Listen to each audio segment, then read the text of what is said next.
All right, everybody. Today we have the amazing Casey Calvert. She is a porn actress, a director, and a BDSM aficionado on top of tons of other things, and we're going to get to know her a little bit today. Welcome, Casey Calvert. Hi, again. Oh, that's welcome back. So, let's get this started with something that's happened today. Let's talk about Twitter.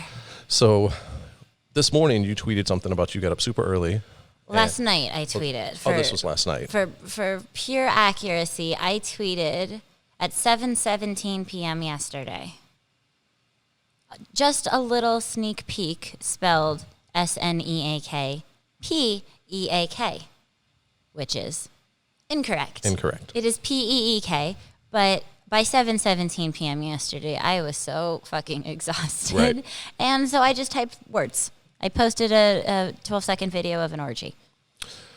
And then I wake up this morning and I see it because I go on Twitter, I look at my things and I scan depending on how long I've sat on the toilet that morning. And I got to this and I was like, this little fucking troll. Because I'm getting to the point where trolls drive me crazy. And I love all of you. And I know that there's people in the comment section who are like, JP, what about us? I love all of you dearly. But today we have to talk about this because this is yes, we have to talk about this guy. It's spectacular. So this person said, I think you mean sneak peek, EEK, not sneak peek, EAK. And I saw it and I was like, this motherfucker.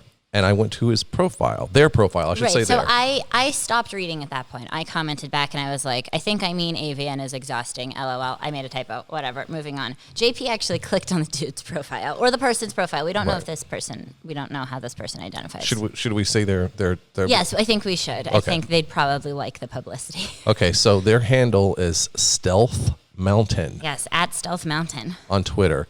And I look at the profile and it says, I alert Twitter users that they typed sneak peek with an AK when they meant sneak peek with EK. I live a sad life. And then they have a blog spot also. Yeah, I just clicked on it. It doesn't really direct anywhere. Okay. They're not following anyone. This is the interesting thing. They're not following a single person on Twitter, and they have over 22,000 followers, and I shit you not, the only thing they do is tweet, I think you mean sneak peek. That's it. That's it. And they're active. And they're active, and 22,000 people follow this person.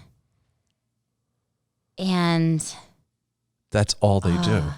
It's fascinating. It's so fascinating. And then the comments are like, oh, you really got that one. Oh, that's a big one. So good, man. Nice job. Good takedown. Just like, this is a whole internet thing that we just have stumbled upon. Right. Because I made a typo. This is a phenomenon, because there's the trolls who go out and they're like, oh, we're the grammar police. And you know what, you everyone has their place. But for someone to be so dedicated to one specific slip, typo. It's it just fascinating. Blows my, and like I said, they're not following a soul. No, this Twitter account solely exists to tweet at Twitter accounts when they have made this one specific typo. Wait a minute, there's a hashtag click too. Where'd it go? It did nothing. It just it went away. So it goes to like a browser. What, this little thing? That just brought it right back to Twitter. Yeah, I think that's just I don't know. I think they're at that point maybe they're trolling us. Yes. Regardless, this person, I want to know, like I often do with things like this, where this person gets the time it takes to do this thing. Right. Because I can't fathom what it's like to have free time in a way that you could search Twitter for the words sneak peek. Right. And then also, I want to know why this specific typo. Yeah, like I do too. What happened in this person's life that's like, I need to police sneak peek? Or is it just that common of a typo? Because I think it is a relatively, you type the EAK, so you just type the EAK again, and it is what it is. I'm sitting here still staring at this while we're talking, and their location is a sneaky peek. Is a sneaky yes, peek. I noticed. So this is now becoming really fucking hilarious to me. Really, really funny. And I think that when this podcast comes out, we should. Oh, I'm going to tag him when I put it on Twitter. Because it's phenomenal. And I'm like, I feel like this might be a person who would actually, I don't know. Like I said, they're not following anyone. So they may be like, I'm just here. I know nothing about them, but I appreciate their sense of humor. I do too. I think I appreciate it. I do think they're not being an asshole. I think they're having fun. Yeah, and they're doing it innocently. They're not like, I'm being a dick to be a dick. Right. I think they're just like, hey, I think this is what you meant. Hey, I think you meant this. Yeah, because are the trolls that are out there, and they're like, you hey, idiot, stupid. you spelled it wrong, you stupid person. Right. Yeah. Where this person's like, no, it just, you might have. You might have made that. Yeah, you might have meant this instead. I mean, and you did mean this. There is a sneaky peek, PEAK doesn't make sense. Right. I mean, they're just, it's a sneaky peek. It's hiding behind another mountaintop. And as I showed you, I've got a friend, and I'm not going to say the account name or the person. Yeah. But I have a friend who runs something similar, and he clowns a lot of people, and he has, what do we say, almost 50,000? 50,000 followers. 50,000 followers. Yeah, who would have known? You don't need to put your tits in your ass on Twitter. You just need to have the right sense of humor and be a smart ass. Be a funny troll. Maybe that's what I'm missing. Maybe I Who should would be have known? more Yeah, of I a troll. need more of a troll. Yes, that's my New Year's resolution, is to be more of a troll. I don't get it, because like on social media, I can be, oh look, remember her? Christina Rose? Yes, she's, I don't feel like she's a remember her. Well, she's no longer actively performing, yeah. But I posted this picture yesterday because I've decided that if I do any kind of bondage at all, I'm gonna. That's cute. And so I have to, like, I'm not even gonna try and censor it. I'm just gonna get like really cool a safe for headshots. work picture. Yeah, that's really cute. And people went crazy over it, and I was like, oh, this is kind of nice, because for the most part, my page has now turned into. You post funny memes. Yeah. Well, apparently offensive from time to time. Okay, fine. Depending on who you're talking to, they are perhaps offensive. Yeah, well. So we're talking about Instagram right now, obviously. Right. I have stopped posting on Instagram even censored nudes. So like this picture of Charlotte that you just posted, I would post on mine. But like if you go back in time, like this picture of me and you and Victoria with our buttholes censored with smiley faces. With sunglasses. Like I wouldn't post this on mine anymore, because I'm not even posting censored nudity because I'm afraid of losing my account. I've got to the point where I just don't really put as much up there, because I'm more of like a meme guy and thing, and because I think memes are funny. Yeah. But I also only have like 13.6 thousand followers, where you have probably a lot more than that. Yeah, but for a dude on the internet, mostly posting memes, that's not too bad. Not too bad. No, but I also can post a picture of Charlotte's face, yes. and within how many 18 hours, I've got almost 1,000 likes on it. Yeah. So anyway, let's talk more about social media. Let's talk about, because we're talking about it. So I've decided for 2020 that I'm going to stop being such a pussy on social media. Ooh, what does that mean? It means I'm going to stop. It means I'm going to say the things I want to say on social media instead of trying to have my social media brand as someone non-confrontational who mostly posts self-promo and the occasional selfie. Right. I'm going to start more actively engaging in discourse on Twitter and posting more of the real you. Yeah. The less tolerant person. The less tolerant person that I am. I'm not tolerant, but I am opinionated. Right.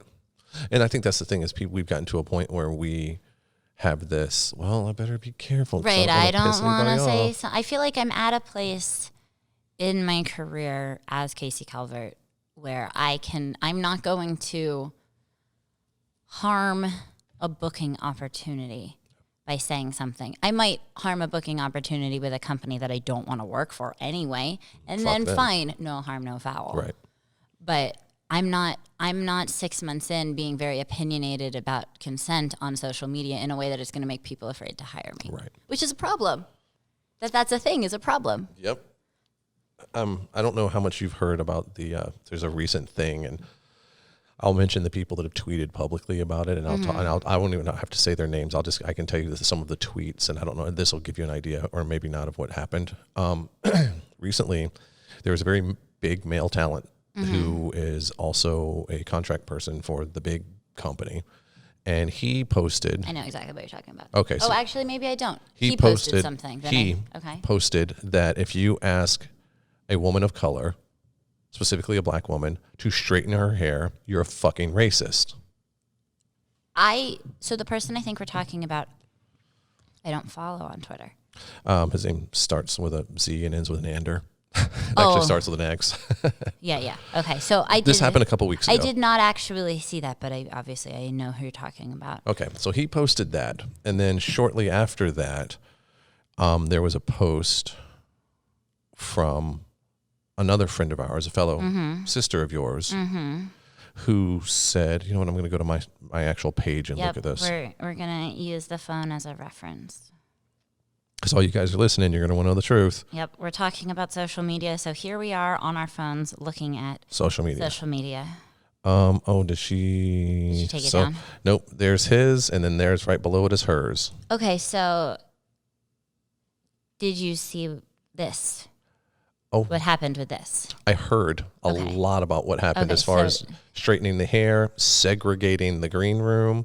So this refers to a different situation. I thought not with him. No, because he is really good friends with the other person that was on set with her. Yes. And apparently she called and voiced problems. Hold on, I'm going to find it on my phone. So that's a whole different. But it was the same shoot. No, it wasn't. It's two different shoots. Is it? Because I had heard that this. I believe that he was not on set. That it was a different company. No. He was not on set. He was not on set. This was on set. She was on set. On a set that you and I both have had talks about before. Yes, we have. Who may or may not be as ethical as they should be. Correct. And there's always room for improvement, and you'd hope that they would. There's always room for improvement, and there's always mistakes that happen. But this, right, what I'm saying is, this is about that shoot, and he is making his comment from not being on set. Yes. And there was the straightening of the hair. There was the segregated green room. There was the only you people of color will hold a banana during Pretty Girls, and the white girls won't. Among other things. And then apparently there was, I'm going to call Boss Man, and this person threatened, well, I was with him too at one point, and do you want me to call him instead? Kind of threatening them, basically shut up and do what you're told situations. Yeah. Which is, no one's saying names. Everyone's been told to be quiet about it, and I don't expect anyone to tell the story except for the people that were there. But the fact that it went down the way it went down, and as you were saying, that there's I'm going to stop biting my tongue and start talking. And I think that's where we're getting in this industry where it's like people, this can't keep happening. No, this can't keep happening. Because this is abuse of a power that people hear about all the time, like Weinstein kind of. Is it Weinstein? Yeah. But there's not a man doing it. Right. We can't.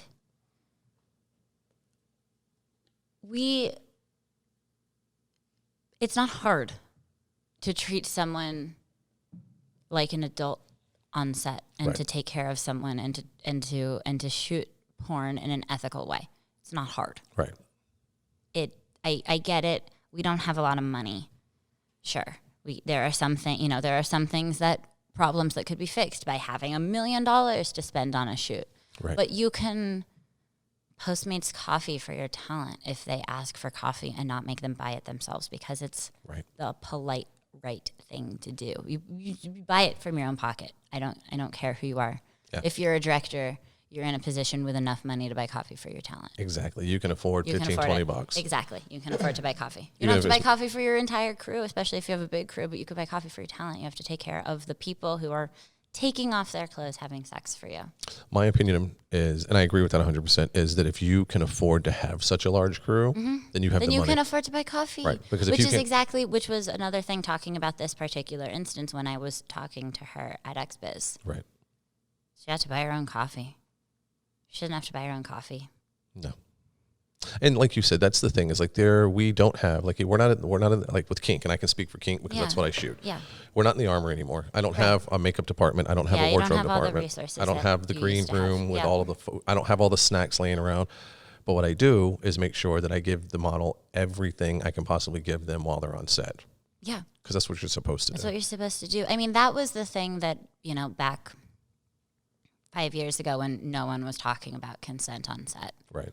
Kink was the company that was providing everything that the models needed. It used to be, the best thing in the world is going to the Armory if only for the reason that everything that you need while you're there is going to be there. Right. If you are staying for a couple days and you forgot your toothbrush, there's toothbrushes. There's deodorant. There's shaving deodorant. cream, There's razors. everything you might need there. And then there's everything on set that you might need and you're very well taken care of. And there's a robe and a towel. Right. People that are catering to you. Yeah, which they should not in be a diva because way. you're talent. Right. And that's what I say. I've said it on the podcast, and I say it to a lot of the models too. Is like, I will cater to you, and I will do everything I can to make you as comfortable as possible. But don't take it for granted. Don't assume that I owe this to you, because because there's a level of me taking care of you and trying to pamper you, and then there's the level of you turning it into being like a diva, and that's not going to be acceptable either. Yes, I agree. So yeah, I don't. And it's always been here, and I'm not going to lie and say that we suddenly are at this moment in this crucial point in our careers where in this industry to where something has changed so drastically. It's been ugly. It's just like when you look at the to switch over to something completely different. When you look over at all of the police brutality and the shit that's going on in this world, people are like, I can't believe it started happening so much. It's always happened. People just have fucking... we're just paying attention to now. it now. Or yes, exactly. We have cell phones now. Yeah, it can get captured more. There's more technology. And it's the same thing with this. There's more people because of social media that is coming out more. Yeah. The problem still is, and this is from my standpoint, is that you have a director trying to pull weight that forces you into something. And if you have a model crying, and not on my set, because if they're crying with me, it's consensual or either something's wrong and we take care of it. But if you have someone crying on a normal set during a acting part, not a fucking, an acting, you've done something's wrong, unless that's part of your role. But if they're like, I don't want to do this, I don't want to do this, I'm going to call my agent. Don't call your fucking agent. I'll call him and I'll tell him you're not cooperating. That's not going to work. That's not going to work. Granted, let's talk about this. I've had a model on my set who was there to have sex, but was crying in the makeup room during the acting portion. Okay. Because, in my opinion, I feel like she didn't want to be on set.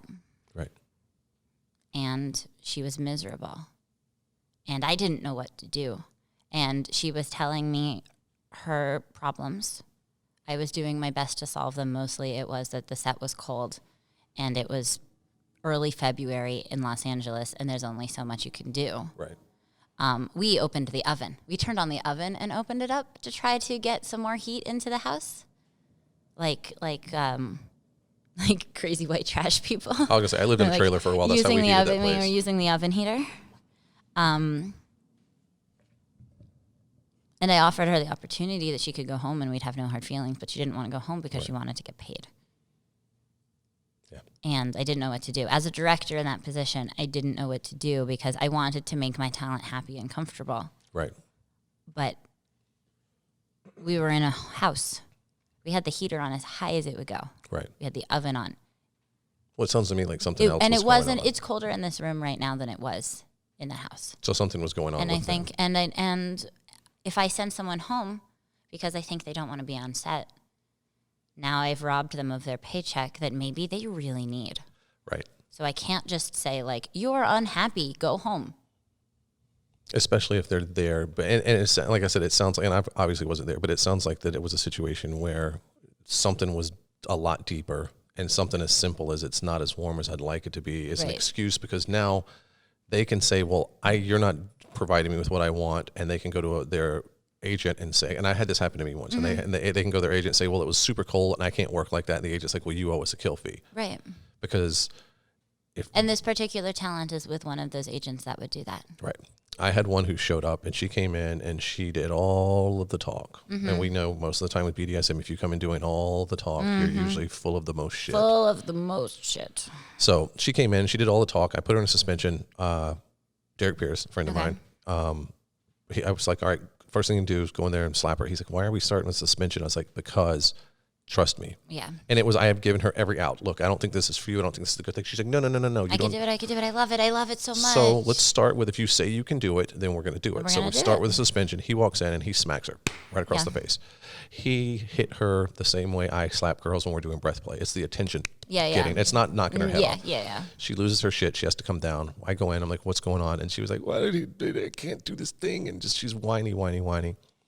So I'm like, okay, I don't think this is going to work. I said this before, and clearly it's not. So I'm going to say we're done. I'm calling the shoot. Yeah. Well, what's my kill fee?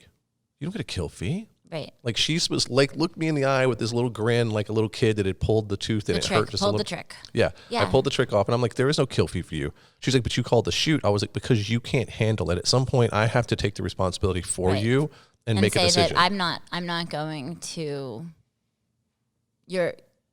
especially in a BDSM situation. Right. You can stay here and do the shoot, but I can't shoot you with my own morals dictate that I can't shoot you if you're this miserable. Right. Because you're not doing it because you want to. You're doing it because But I also am a business person and have a financial responsibility to a company. Right. So I can't write you a check for your full rate just because you don't want to shoot. Well, the thing is, at some point you have to take your clothes off and have sex. Right. And the thing is, and I'm all about taking care of people. Like even when there's moratoriums, when there's nobody's fault at all, because shit happens. Because it happens. Yeah, it happens. And I've had 50% of the people who are like, no, it's a moratorium. You had no control over it. Don't write me. And there's other people who are like, okay, sure, I'll take it. And and I don't fault anyone either way. If you don't want to take it, I'm kind of like, come on, let's just do it. And the people that are like, fuck yeah, I'm not like, well, that was fucked up. Like I offer it for a reason. But to be in a situation where you are so desperate for money that you're now doing everything that eats your soul, I'm not going to be part of it. I play Satan enough on the internet. I'm not going to be the real guy. Exactly. And I think in the long run, it's for the best. And it sucks in the moment for both of you because she wants to get her paycheck and you don't want to be the asshole sending her home. Right. But in the long run, you've preserved your own morality. And maybe in the long run, maybe she's going to get home and be like, oh shit, that was like, thank God. Right. Thank God I didn't do that thing that I really, really didn't want to do. Right. But I feel like that's easier with BDSM and much harder when the sex scene that you're shooting is very vanilla and, in my case, girl. Right. Maybe it's not. Maybe that's me being biased towards one thing over another. I think it's because with BDSM, we can say, you're going to have to be tied up. You're going to have to be hitched. You're going to have these. It is physically more difficult. But at the same time, mentally, if you're not there, you're not there. So whether it's you're doing a solo scene and no one's touching you, or it's as hardcore as me having someone tied up and waterboarding them, I think that if you mentally don't want to be performing, I agree. You mentally don't want to be performing, I mean, even regardless of the kind of performance you're being asked to do. Exactly. I dated a model stripper, and she became, unfortunately, it was not a career stripper because that means that you're succeeding and you've made a career out of it. It was more of one of those I have to because I can't do anything else. I haven't put any. I'm stuck. Right. Trapped. It's I didn't think about plan B because there always has to be a plan B. Right. And she would have to go in, she'd get drunk, and she hated it, and it ate at her soul. And it showed because it was rent's due. Rent's due, gotta go. Money's get the not money. here. Like, yep, go make that fucking money. And I kind of always refer to, and no offense to almost all strippers, because I know a lot of people have their shit together. Yeah. But having what I've referred to as the stripper mentality of, I'm not going to work all week. And oh shit, I got to pay a bill. So now I'm going to go in on Friday night. And then when you don't make that $400 that you expected to make because it's Friday, because all the other girls are there fucking swinging ass. Yeah. And you don't make your $500, now you're fucking miserable and you're pissed at the world. Yeah. And it's nobody's fault but yours. Yeah. And it sucks. And I think that people in general, given the opportunity to, I can take all the time off I want and then wait till the very last second, you're setting yourself up to fucking fail. I completely agree. I that's not how the world works. That's not how capitalism works. No. It just doesn't. That happens when you can do it for a little bit, then you get used to it, but it's not sustainable. But that's just like basic economics. It's not. Yeah, you can't depend on something that's not sure to begin with. Yeah. Like, unless you know you're going to walk through the door and the owner's going to say, oh, you're here, let me give you a $500 check because you showed up today. Okay, well, in that instance, for the most part, porn is relatively sure. If you get that booking. Right, if. 99% of the time, you're going to go home with the paycheck that was agreed upon when you got that booking. But it's if you get that booking, because it's incredibly difficult to get jobs. I was, 2 nights ago, I was at Big Spiegler Girls Dinner because it's AVN week and it's big. everyone. There were like 50 people there. And Peter Warren from AVN was there, and he was talking about how he's doing the seating chart for the awards show and about how many girls there are. And, yeah.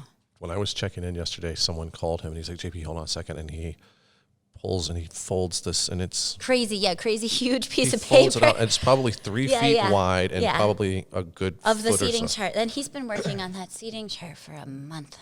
That's fucking crazy. That's crazy to me. And because everyone's there are like that many performers, right. And he was like, I don't have 2 seats together right there. And that's all I'm hearing is his end of it. And he's like, nope, no, I definitely can't get you. If you want to sit beside her, you're going to have to separate from who your companion is. And I was like, I try to not bug Peter during awards season unless it's something I need urgently, because everyone is calling him saying, can I sit here? I want to sit here. I want to sit with my friend here. Yeah, I'm not even sure what section. I know that it says the section, and I think it's more of general admission, and you stand, which is funny. I don't think they'd have standing room. I don't know. The first AVN I went to was when it was still back at the Venetian, when it was like a real legit, like huge. You had like the stadium seating and stuff. And then the next time I went to the awards thing was when Deception won. Yeah. And I was sitting with Jules. So I'm like, oh, look at me. I'm at one of like the 5 tables or whatever. And then this year, I think I'm, like I said, general standing room only, which is cool because that way I'm probably going to be closer to the bar. You will almost certainly be closer to the bar. Yeah. Which I'm not drinking a lot nowadays. So. I say that AVN's going to come around and the anxiety's going to kick in. I require alcohol to get through an awards show. I am more drunk XBiz and AVN week than I am the whole rest of the year. I'm going to put this on my fucking calendar. This is the drunk week. I just know I'm not great in crowds.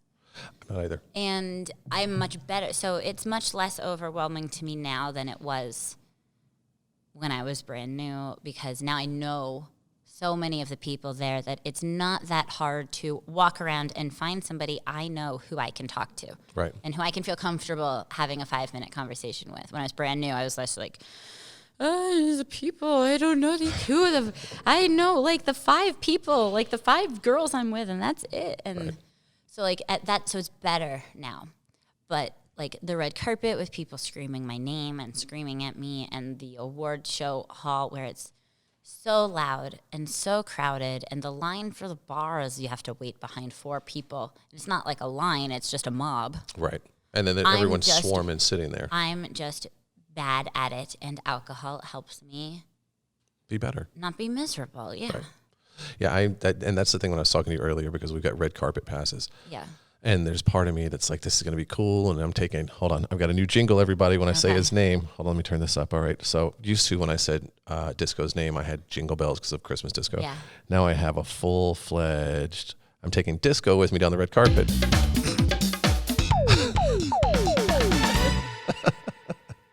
I have a full blown. Does he know that you have that button? No, he knew that I had the jingle bells one. He doesn't know that I've got a new one now for him. You got the Disco button. So, but he's going to come with me. The wife decided not to, and I was like, we should do the red carpet, because after being in this industry as long as I've been, 15 plus years, he's never been AVN. He's never been to the expo. He's definitely never been to a show. And I'm like, you were nominated as cinematographer. Mm-hmm. Everything that I am nominated for, technically, you're nominated for, except the director part. But it's still because of him making it look good. Yeah, yeah. So he was like, you only live once, let's do it. And in the back of my head, I'm like, fuck, I don't want to walk down the red carpet, because everybody's going to be like, get out of the way, guys. We're waiting for the girls. Do you know how it works? I know that you walk and people yell your name and you stop and take pictures. Okay, so here's how it works at AVN. Okay. You're going to go at your time slot. If you miss your time slot, you will not be able to walk on the red carpet. Okay. So go at your time slot. You're going to wait in line. Which stretches all the way around the building. Yeah, so, and part of that line has been historically outside. Yeah. So it's freezing. You're going to wait in line. Then they'll finally let you in the building. For the girls, they do a wardrobe check.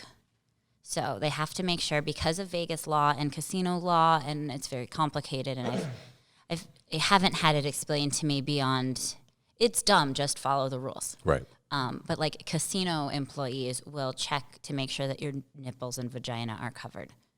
Casino employees. That's degrading. Are standing there with pasties. They're not applying them, though. No, but they're giving them to you so that if your dress is this much translucent, they will give you pasties. They made me cry one year. I think they're wearing AVN badges, but I think they are actually casino employees. Probably. because that's their job. Like people whose job it is to make sure that we can't see your nipples on the casino floor. Right.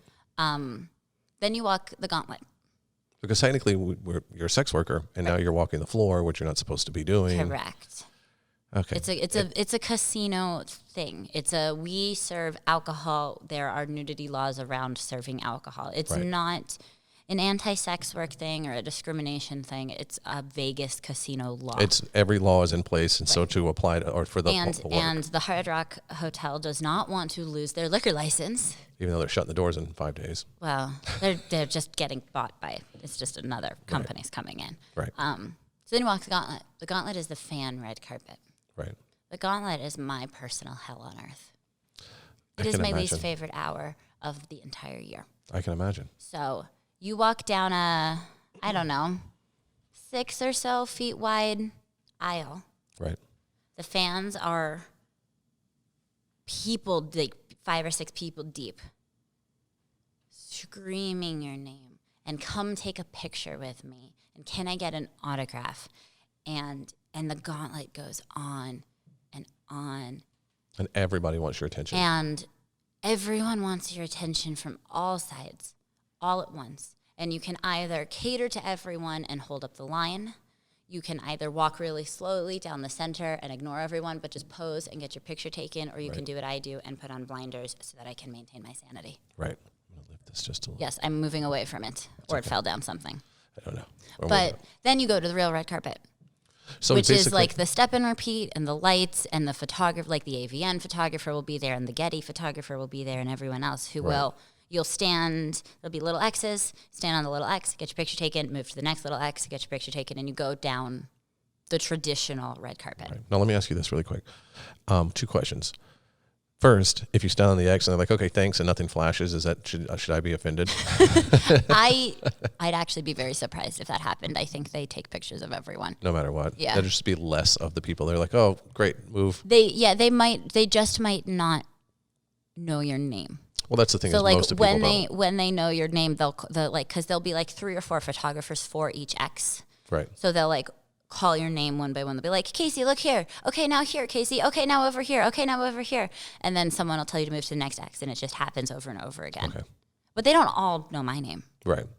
Well, that's the thing, though, and I say this a lot, too, and I've talked to you about it. It's like after 15 years in this industry, 90% of the people in the industry have no idea who I am, which is weird. Because you have been isolated from the Los Angeles community, except for the girls that went up to the Armory or the girls that come here. You know, you're not around working for a million different companies hustling in Los Angeles. Right. I keep to myself. You do your thing. Right. You make your porn. Well, until this year. I mean, we'll see how many people know me this year. I think I've branched out more with knowing like Peter and Gustavo and the fact that our movie is best thriller nominated horror. It's not BDSM, which I was like, BDSM. I know. And then we got best thriller horror, which I think is fascinating. And I actually legitimately think that we have a good chance of winning. I do too. And there was one news organization, I can't remember which one it was, did like their picks. And we won best thriller horror in their picks. No shit. Yeah. I need to find that. I think it was IAFD. Oh, I have to look that up. I do know that. Let's see if we can find it. Keep talking. I'm also nominated for best director in drama, thriller, or drama action or whatever. Okay. But as we know, money talks, bullshit runs a marathon. Sure. Our picks for the 2020 AVN Awards. I found it. Oh, send that to me. Yeah. Best action thriller, Derelict. Holy fucking shit. Look at that. Yeah, I'll text this link to you. Please. So, Jesus, didn't have my browser ready, and I'm sitting here with I've been doing research on a new aftershave. So that's what popped up. So I'm like trying to turn it so I'm not showing advertisement. But then with the best director or whatever, it's best director action drama or whatever, I'm in there with Caden. I'm in there with Bree. With all of them. Right. So Caden for Drive and Bree for Perspective. And all of the money. It's still really cool to be nominated for that. 100%. And the fact, and I say this, no matter what my chances are, the fact that I am in the same category as 2 of the biggest directors in porn, as far as acknowledging goes. Yeah. And cool fact is that there's me, then there's Bree, there's Caden, there's Joanna. So I'm sitting there among the top and that I think there's one other guy. Yeah. And I'm like, I think that personally, I think it's awesome that you've got that many females that are up for Best Director. I think that's great. Yes, I completely agree. So I just wish that my company put more money into advertising so I had a better chance of winning. Just saying. Kink, I love you guys, but come on, help me out. You got to spend the money. I mean. We made a big enough movie to get into the league with the big kids. And right. You know what? The fact that I even made it that far, I got the nomination. I'm cool. But also, doesn't Derelict have best cinematography? It has a couple.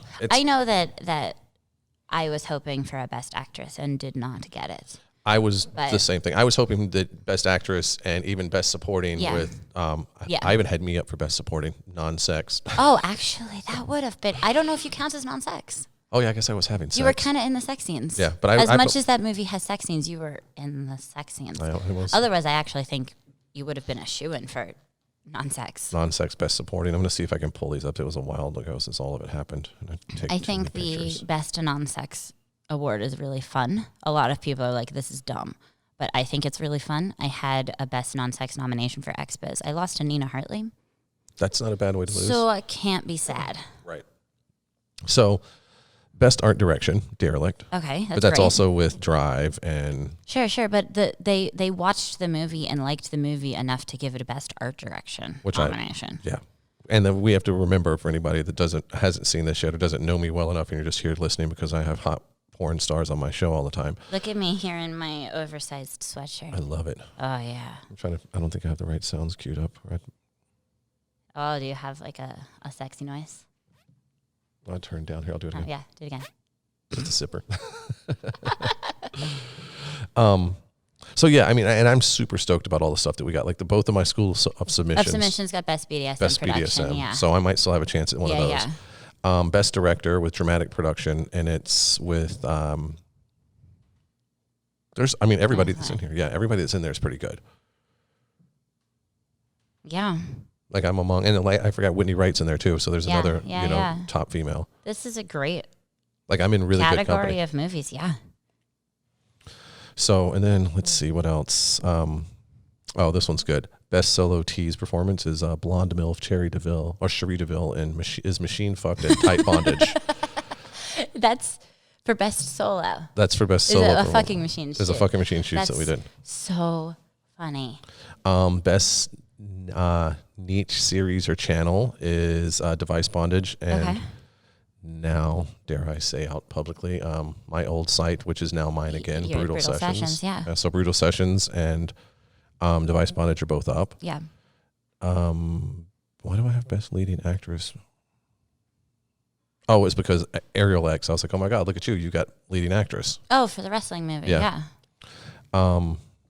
That one, I'm never going to get credit. Oh. But that was funny because everything that I shot was put on a DVD collaboration. Yeah. Yeah. Best Director. Oh, here's the director for Dramatic Production. Did I do that one already? Yeah, we already did that one. So, okay, that's it. So that's a bunch, though. It's good. Yeah, and we had Best Cinematography and Best maybe Editing at X-Biz. At X-Biz, yeah. We didn't get, but I mean, it got like altogether, I think now you're probably looking at 7 or 8 nominations across the way. That's not bad. Too shabby for the no dick and pussy stuff. And the 7 of us? Was it 7? How many? There was... I'm not going to be able to find this picture on my phone in any kind of quick. The producer, Belle. Yeah. And then Disco. Yeah. Oh, damn. No, it's the wrong one. Hold on, I gotta go back. It's the wrong one. Okay, do it again. Disco. Disco.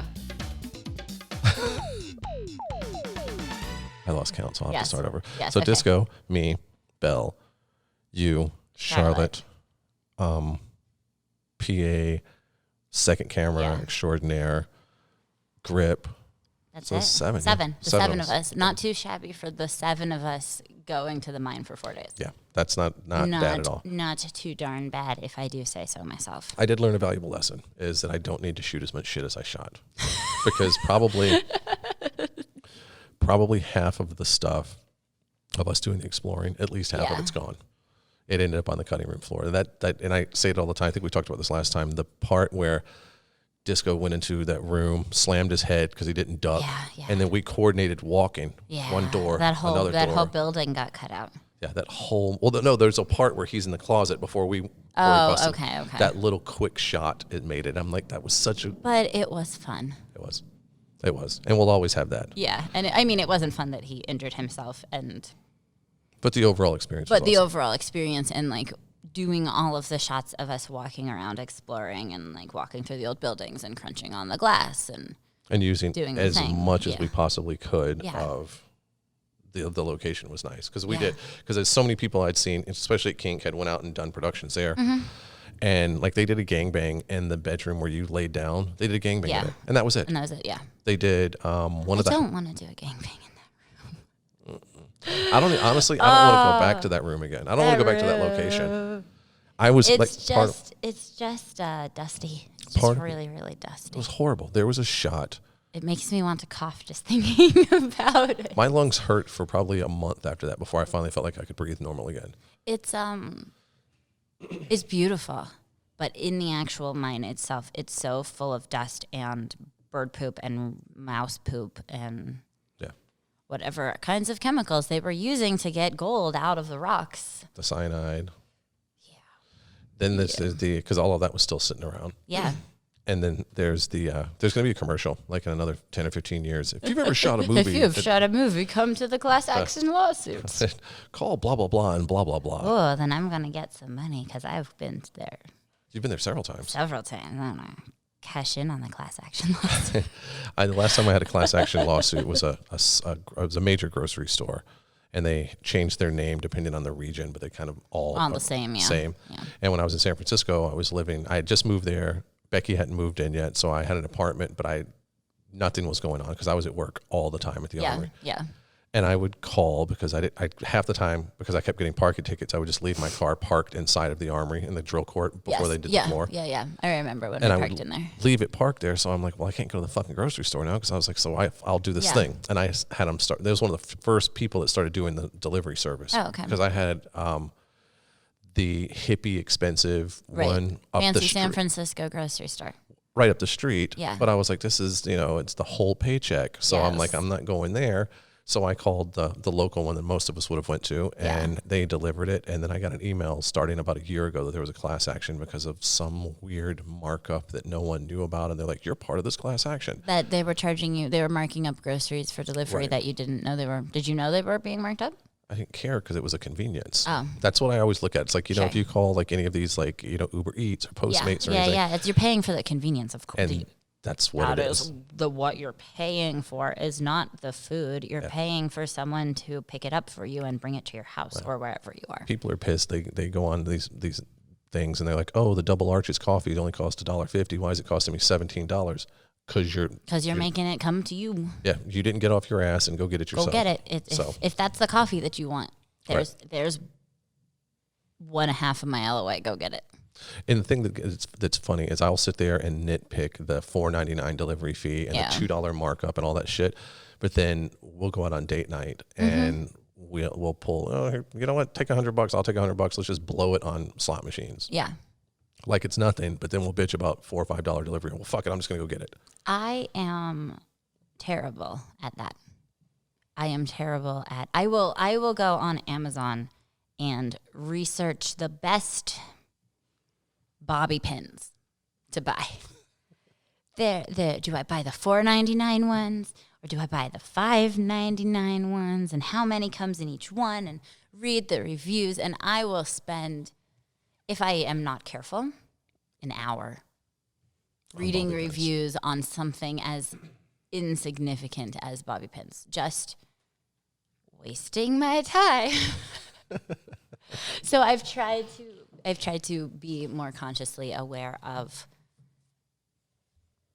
it's Amazon, buy the thing. Right. If you don't like it, you can send it back. Or if it's broken, you can send it back. Just order. You need bobby pins? Click. Okay, bobby pins. Yeah.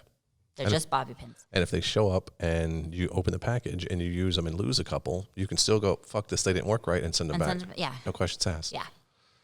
Which it makes it hard, and it's killing, a lot of mom and pop places, but it's also, it's hard not to. It's hard not to. I try to support local business when I can, but also if I'm going to buy bobby pins, I'm not going to go to the local little mom and pop hairdressing store.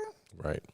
I don't even know where one would go except for the like big box chain grocery store or drugstore. Right. Which, I mean, those are those are smaller corporations than Amazon, but they're not, they're not small independent businesses. Right. And I think that their Amazon, in a sense, has done the same thing with our consumption of goods as like MindGeek has done in this industry. And there's a couple others, but MindGeek comes to mind first because it's the biggest and it's been doing it the longest. It's the big one. So, and it's one of those, well, you can stay mom and pop, but you're going to sell it through us. So we get a chunk of it no matter what. Right. And that's a thing. And I think it's not, I mean, it's, I don't know. Part of me is like, fuck that. That's bullshit. But at the same time, it's like, it's if you don't stick with it and if you don't learn to evolve, then you get left behind. Yes. And that's the thing. And sometimes evolving means, doing deals with the devil. Yeah, exactly. I very much agree. Exactly what you just said, that you can stand your ground and say, no, I will not do the deal with the devil. Right. Or you could do the deal with the devil and make more money. Right. And I just saw something the other day. I've watched this really cool show. I've been watching it forever, off and on. It's like the brainless background stuff. It's and like that, I lost it. Then It's the two guys who go around the country and they American Pickers. I love American Pickers. They just did this one, or the one I just was watching. They showed up in some small town, middle of nowhere, and it was this great it's any American small town that has the main street. Yes, and I love it. I love it. It's so romantic to me. It is. The old town with the main street and so they have this building, and all of them had, especially when they were built back in the day, that some of them have the name. Like even in San Francisco, you can still find like the Cadillac building. I forget what they have in there now. I don't think it's Cadillacs anymore, maybe. But so this one had the father's or the great grandfather's name at the really big in stone. So they had owned it from the get-go. Oh, that's cool. And it was a hardware store. Okay. And the reason they were brought in is because you had this ridiculous bottom space, and it was like, the size of a box store almost, or a good sized department store. And then the entire upstairs was storage. Oh, man. So when things got outdated or weren't any good anymore, instead of trashing them, they'd store them. Oh, God. But to hear the story of this guy who had, like, his great grandfather had started this thing, and it went through four maybe great. It was he was fourth generation. He had grew up in the store. But he's going out of business. It was totally empty, and he was just getting rid of what was up top. And he specifically said, the big box chains moved in, and who needed us anymore? Yeah, which is unfortunately exactly what happens. Right, and that's the way I look at MindGeek. I think MindGeek is kind of they're the box store. Like they're the biggest box store. Yeah. And it's either they're the Amazon of porn. You can't beat them. Join them. To make a size analogy. Right. Exactly. Because there's still companies out there that do it like Kink, that are still like, we have something that no one is capable. Not that they're not capable. People are trying, but it's just not the same. And it's not even the same when I started. Kink's been in the space. No. And Kink's been in the space for so long. It's like, I think but they're Kink is also a big company. Yeah. They're not one to fuck with. I mean, they're still a huge company. They're still a huge company. They still have a corporate office. Right. And a big one. And a CEO and employees. And marketing departments. Right. It's not just, a husband and wife like doing us. Their thing. We're the mom and pops. Right. Yes. Being doing their mom and pop porn, which those companies do exist, but still, like, a lot of those people sell through Clips for Sale and sites like that. Right. It's really hard to have your small independent porn site because billing is so difficult. Well, I mean, I think even having your own site, like when we launched Sadistic Rope, which was the last, as far as I know, the last official site. Like, they launched Families Tied, but Families Tied at that point was a channel inside of Kink. There wasn't the official, here's Family Tied. Yeah. Or Families Tied, whatever it is, FT. We launched Sadistic Rope, and we did everything we could to grow that site. Every single thing we could. There was, all the marketing things, and then, hey, JP, what about this? And there was and we were doing shit like Google at first. It was a nail in our coffin, but Google, when they came to me, like, hey, Google's not even going to do AdWords with us because it's such a brutal site. And I was like, fuck yeah. And then I was like, that sucks. That sucks. This is great and shitty. Right. So when we launched it, after a year and a half, and I'm not going to say numbers because it's not mine to say out loud, but I'll tell you this. When I was back with Dungeon Corp back in the day, we launched our third site together, him and I, and it was a solo site, and the majority of the first updates, the girls weren't even naked. Yeah. They were in bikinis. They were only in bondage, struggling. There was no forced orgasm because it used to be just a damsel in distress. Damsel in distress. And within 3 months, without an affiliate program for that solo site, it had almost double what Sadistic Rope had under the kink flag with an affiliate program. And then that was, to me, that was proof. It's like, if everything changed, if I had said, fuck this, I'm going to go out on my own, I'm not going to put in the effort or the money to build my own site. Yeah. Because it's not worth it. No. Because everybody, all of the traffic and all of the affiliates, you might as well just put them into one thing and call them Pornhub.com. Right. The business used to be such that you are whoever you are. You build a site, you sign up for affiliate programs, you pay for the traffic, you do the thing, and then you make millions of dollars. Right.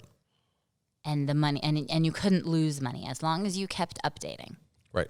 You could not. And even if you stopped, people would still come and sign up for your site. But we were all still, everything was still so new. And everything, right. The internet was still so new. It was so easy. It's not anymore. Nope. Now, no matter what you do, there's 10 other people doing it. Yeah. There's no way to be unique except for to be your own person. You are what makes it unique. Right. Which is why I think that the Fancentro stuff or the OnlyFans or the whatever, the independent model doing it now. Yep. And that's the one thing I think that I still have going for me is that I have things to offer besides being a guy who can tie someone up. Like I have a facility and I have it lit and we can still do a very high level production as a trade. Yeah. It doesn't have to be, everything has to be specifically for that. Right. And I don't think that it's going to kill off the big box store. No, I don't think so. But no, because they're doing Model Hub. Right. And I guess they have a fan club thing that they're doing now. Yeah. And they have the premium and they have so there's so yeah. many things. Because even if you put it on Model Hub, it still shows up on your Pornhub profile. Right. People just can't see it. Can't see it unless they purchase it. Right. Because I saw it and I went from being not recognized on that site to suddenly I'm like climbing. Yeah. I'm like at 6,000 something ranking. It's not like I'm up there. Sure. But considering I've never been ranked at all. Right. From one video. It's just, I don't know, it's weird to me.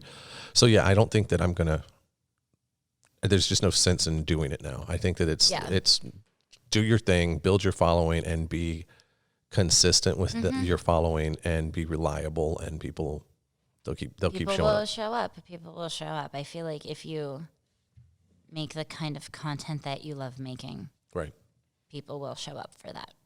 I also think that and like I said, I don't think it's going to damage the big box stores or any of them. Or any of them. Yeah, any of them. I think what it does is it gives you a better foot to stand on. Yeah. So now you can sit there and go, all right, I'm making so much off of this. I'll come do your one thing this one time. Yep. But now you're going to pay me this much money. So Yep. now you can call and because you don't have to go do 15 to 20 shoots a month because you're already making so much money doing your own thing. Exactly. It empowers the performers to be able to say no on set. Or no before they even get to set. It empowers the performers to say no to the companies they don't want to shoot for whatever reason. Right. And that kind of comes back to what we were just saying. I think that alone, because I've been saying this for a while now, I feel like this industry is about to kind of implode on itself to the point that having the abusive people, the people who take advantage, because there's one thing to be like, hey, I'm a director.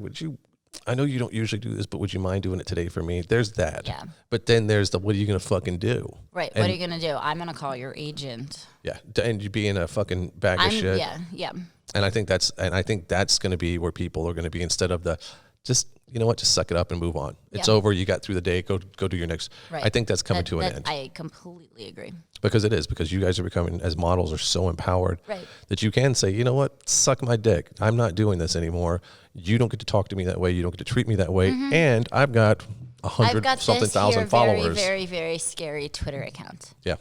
And if I do it, and I've got a feeling, because you hear the people, and one of the panels I was just on, sorry to interrupt you, was the making porn with the Me Too movement. The Me Too is wherever it is with the validity that it has now, because it's for whatever. Right. Because at one point people would say, and I tend to agree to a certain point, that it almost became a witch hunt because so many people were being accused, and it was like, really? Because that person didn't do it. Right. And it doesn't take away from the fact that everyone who legitimately was fucked up was fucked up. I don't take anything away from that.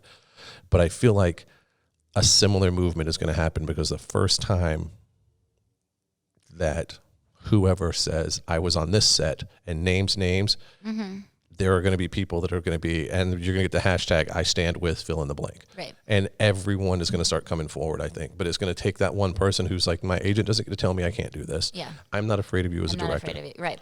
I also feel like that Twitter isn't the first place someone should go. No. I feel like Twitter is, you've spoken to that director and said, this is unacceptable, and the director says, fuck you. Right. And then you went to your agent who is supposed to protect you, and your agent says, well, you need to maintain your reputation. And then you go to Twitter. Right. When you have run out of places to deal with it privately. I also think that knowing that, because I feel like it's, because it happens not an extensive amount, but at the times that it has happened, I feel like it's happened enough to where you're like, oh, I remember when this happened to so-and-so, and they told me it was on this set, and that just happened to me. So now you can also go, hey, I remember when you said this, and I wish I would have stood beside you then, but this just happened to me. Right. And then when you have two right there. Oh, yeah, and then the stories grow for sure. But then also, how many times can you think back of this exact situation happening and it backfires? Absolutely. Well, it backfires, or nothing changes, or both. Both. It just ends up shitty for everything. And this again goes to, and I'm not calling names specifically, I'm using the box store thing because this is the reference we've been using. Yeah. That if you've got so many people working for you, you can't watch them all. Correct. And it becomes a he said, she said, and well, that person's an earner and they make a lot of money. So that probably, and if that earner comes in and says, well, they were just acting shitty, they were brand new, they were in over their head. Yep. I said blah, blah, blah to give them an out and they didn't do it. So I just shot the scene and now they're mad. Yeah. And then they're going to be like, well, this person earns fuck tons of money for us. And that's some brand new girl. Throw her away. We'll find Throw her away. Throw her away. Because the box store and the other box stores treat performers sometimes as commodities. Right. We are items, not people. We are items to sell in the store. We are not people with feelings. Right. But we're fixing it. We are. We're very, very slowly fixing it. And that's what when we do things like this and we talk about it, people are like, oh my God, I don't like this and I don't like that. And I was like, well, but it's on its way to, it's getting repaired. It's getting better. We can't do it on one day. There can't be a purge. There can't be a purge. We can't set fire to the building. Right. It doesn't work that way. That's not how life works. But we can slowly begin to make changes so that hopefully in 5 years or 10 years, the adult business is significantly more ethical. I mean, think about how much the business has changed from 2010 to 2020. Right. It's pretty drastic. It's humongous. Right. And so you just hope that the changes move in the right direction for the next 10 years and that the girls who are 18 in 2030 are getting taken care of and have easier lives than we do now. Yeah. And I think we will. I think because the further along our PC-ness happens or gets, the more people are going to start standing up and they're going to be like, you know what, this is no. It's not. This isn't acceptable. And I don't know that it's going to change anything. There may still be well, if you don't like it, get the fuck out, because there's others. And it's, I talked to a male talent who he upped his rate. If you call him and say you're going to do anal, he's like, well, my rate's going to be higher. And it's not because you have to go hungry and you have to prep and you have to do all the things that you do. And him saying, well, me too. It's more of him saying there's a higher rate. And this is what I haven't scientifically, but I'm pretty sure this is true. I think actually I did look this up, that you have a higher chance of contracting HIV through anal sex. You do. It's just the way the mucous membrane. There's a better chance of the tearing. There's the poo. Yep. It's easier. And I get that. I also like the idea of male talent saying, I don't like anal. Right. So I don't want to do anal scenes. And if you're going to make me, you're going to pay for it. Right. And that's kind of unheard of, that men in this business can say, I don't like that kind of scene. I don't want to do it. Right. They can say, I don't want to do a gay scene or I don't want to do a bi scene. Right. But they can't say, or like, I don't want to bottom in a BDSM scene. Right. But I don't even know how many dudes can get away with saying, I don't want to top in a BDSM scene, Well, or most of I don't them want to do anal. Yeah, most of them don't do Right, that. they just do this thing that they don't like to do. Right, which sucks. Yeah, so like girls in the business are definitely more empowered in that way, that they can do things like, I don't want to do anal, so I'm not going to. Right. Or I don't want to do anal, so my rate is $5,000. Or whatever Whatever it is, yeah. whatever makes them happy. I feel like that needs to be more equal, is that people should be shooting what they enjoy shooting, whatever that may be. And you have to recognize that some things pay more money. And so, if all you want to do is shoot solos, then great, be empowered to shoot solos. Now you can make more money shooting solos than ever, because you can go direct to your fans. But maybe you won't make as much money shooting just solos than if you were doing gangbangs. Right. But don't do gangbangs if you don't want to. It's not worth it. And because it's the same thing. It goes both ways. If the girl comes in and lays down and does all the things she doesn't want to do, it eats at her soul. The same thing with the boy. It's not worth it. Yes, exactly the same thing with the boy. And as we were talking about earlier, there's male talent who show up on sets to do BDSM shoots, and it's not their thing. They're like, fuck yeah, I love fucking Casey Calvert. She's my favorite piece of ass. Yeah, but they don't want to hit me. Yeah, they don't want to hit you, or it's not their thing. And if it's not your thing, it should be equal to, that's not my thing. Yes. Like I am cool, or either saying, hey, I'm cool with her being tied up and fucking her, but I can't hit her. I can't hit her. Or I can hit her, but I don't want to choke her. Right. Which is a perfectly reasonable limit for a top to have, because tops should also be allowed to have limits. But then also, like we were talking about earlier, there's male talent who will say, this BDSM thing is not what makes my dick hard. Right. But I have learned the skill, so I'm very good at it. And so I like doing it as a game. Right. It's a role I play. I do plenty of performance that is not necessarily the kind of sex I would have at home, but it's fun for me because performing is fun for me. Right. But then there's also the opposite side, which we we had breakfast earlier, guys. We did. We had breakfast, and we had a long breakfast. Breakfast. We had a. We'll do this. Ready? Okay, do it. Now start over. We had a long breakfast. That's why I have the funny buttons. But there's also the people who are way into BDSM who don't understand that it's just a performance. Just a scene. It's just a scene. We're just doing work today. Yeah, they have one speed, and it's my speed. Yeah. And that's the thing that I talk about a lot too, is like, you can't have the ego that this is me. It's because it's not, as a top, you need to get your top biscuit, but you have to do it in a way that the bottom is 100% okay. Not, well, I know they said they didn't want that, but I did a little bit anyway, just because it's what I... And I mean, that's applicable in non-BDSM scenes also of, well, they said they didn't like it.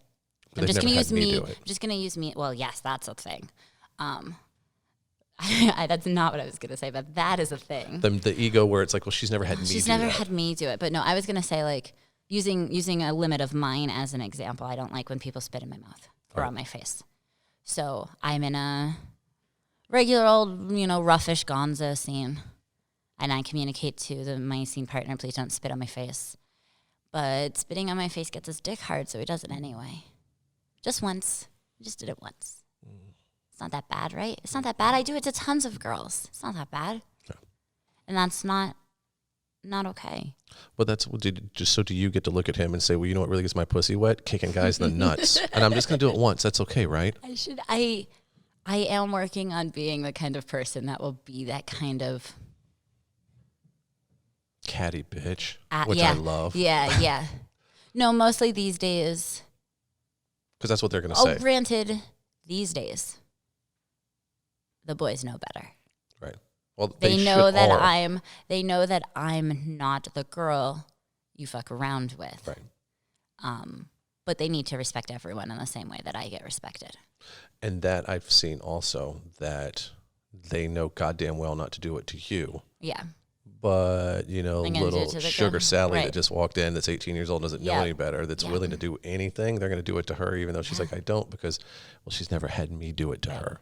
Granted, little 18-year-old Sugar Sally also probably doesn't know that she's allowed to communicate things like, please don't spit on my face. Or I'm going to kick you in the dick. Yeah. Which I think it's totally justified. Yeah, a completely reasonable response. If you do one thing to me that I've asked you specifically not to do, then it's the same thing as you walking up and punching me. You've started a fight. It's the same. And there, people will be like, oh, but it's just spit. Like, I'm going to get my spit all over your genitals. Well, I don't like it. Right. It's just, or whatever it is. Please don't, I always use Adria Fox as an example, and I've never actually asked her permission. Okay. But when we're having this conversation, she doesn't like her belly button touched. She will, before every scene, communicate, please don't lick or touch my belly button. I shot her a long time. She's like 19 when I shot her for a device monitor. And you said that, and that kind of clicked. I was like, I remember someone at some point saying that, and I was like, that's a really odd one. It's her thing. That's her thing. She doesn't like it. And there's no difference with someone touching Adria Fox's belly button and someone punching someone in the face who says, please don't punch me in the face. Right. Or someone putting their dick in someone's butthole who says, I don't do anal. Oops, sorry, it slipped, honey. Is it okay now? Yeah. That shit. Yeah. Yeah, all of it. Any and all of it, once a limit has been communicated, it is unacceptable to violate. Right. Which is breaking consent. And as soon as consent's gone, it's rape. Right. Rape, motherfuckers. Yeah. That's the way it works. As soon as someone says, I don't want you to do this, and you do that in a sexual way, it's rape. Yeah, no matter how minuscule a thing you think it may be. Right. They communicated it to you, so don't fucking do it. Right. And here's the thing. People make mistakes. I've made mistakes. I've had girls who put certain things, and it's so minuscule, and I'm like, happen. Fuck, I'm mistakes sorry. Mistakes happen. Right. But to continue, but it's going to be okay. Don't bitch. Just hold on. You're going to like it in a second. No, that's, no. Mistake. So if, I don't know, using the belly button example, if it's a girl scene and you're covered in oil and you're rolling around in a little inflatable tube full of a tub, pool, whatever, thingy. You're rolling around in a thingy made of plastic, covered in coconut oil. Right. Your hand might slip and touch a belly button. When you're moving around with other people. Yes, when you're moving around. Right. Mistakes happen. Right. And that is different than A, doing something on purpose because it turns you on, or B, doing something because you think it's not that much of a big deal. Right.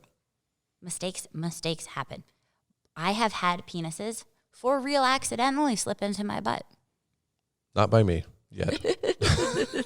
Just playing. It happens. My butt kind of opens for business and doggy. Here it goes. And it has happened accidentally. And I know that as a performer, I have done enough scenes that at some point I have accidentally done something that violated someone's consent. Right. And I don't know what it is, but I've done it. Right. Because I have interacted with enough people with that many different tastes that I did something to somebody once. Right. Thinking, not knowing. Not with intent. Not with intent, but I have done it. And to me, that is different than doing something with intent because you lost yourself in the scene and you were just so horny that you did the thing that they asked you not to do. It doesn't matter. You're doing work. Right. Don't lose yourself in the scene. Right. And I don't know. I could sit here and talk about this forever because it 100% drives me crazy that people pull this, especially on set. It doesn't excuse it behind closed doors when there's not a camera because it's just as bad. At that point, it's probably worse. Yeah. But it's when you're on, you don't go to work and you're like, okay, Timmy, I need you to come in here and today I need you to do me a report on X and then I'm going to need it done by 3 and then YZ needs to be done by 6 a.m. tomorrow morning. Mm-hmm. Well, if you come in here and the first thing you do is M. Right. And you miss your 3 p.m. deadline. You miss your 3 p.m. deadline. You're now doing something you're not supposed to do. Right. You wouldn't go to a cubicle job and do shit you're not supposed to do. Don't come here. Don't come to your porn job. Right.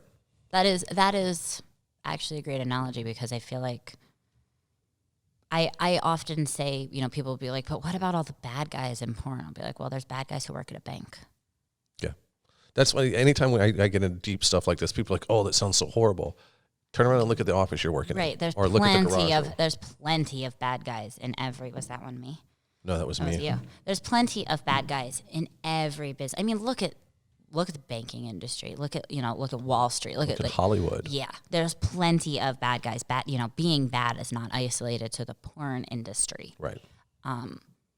So using this analogy of like you wouldn't go to a cubicle desk and do something that your boss didn't ask you to do, or that your coworkers didn't ask you to do. Right. I feel like that fits in. You don't go to your porn job and do things that someone asked you to, do this thing. Don't do this thing. If you do the thing you weren't supposed to do. I think the big difference is supposed to do. Sally in accounting has Tommy come over and lean on her table too many times and say things. She can go to HR, and HR may or may not do anything depending on whether Sally was asking for it or not. Right. Where there's not really as much of an HR here. HR here, unfortunately, is Twitter. HR is Twitter. HR is Twitter. And the consent panel that I did at XBiz, we were talking about, someone from the audience actually brought up what if we have a third-party accountability system? A third-party HR department for porn. And my response was, sure, I bet, King.com would agree to work with this third-party HR. Yeah. What about girls do porn? To use them as an example. What about facial abuse? Yeah. They're not going to work with this company. No. What about every company that is not represented, that doesn't have a single representative here at the B2B part of XBiz?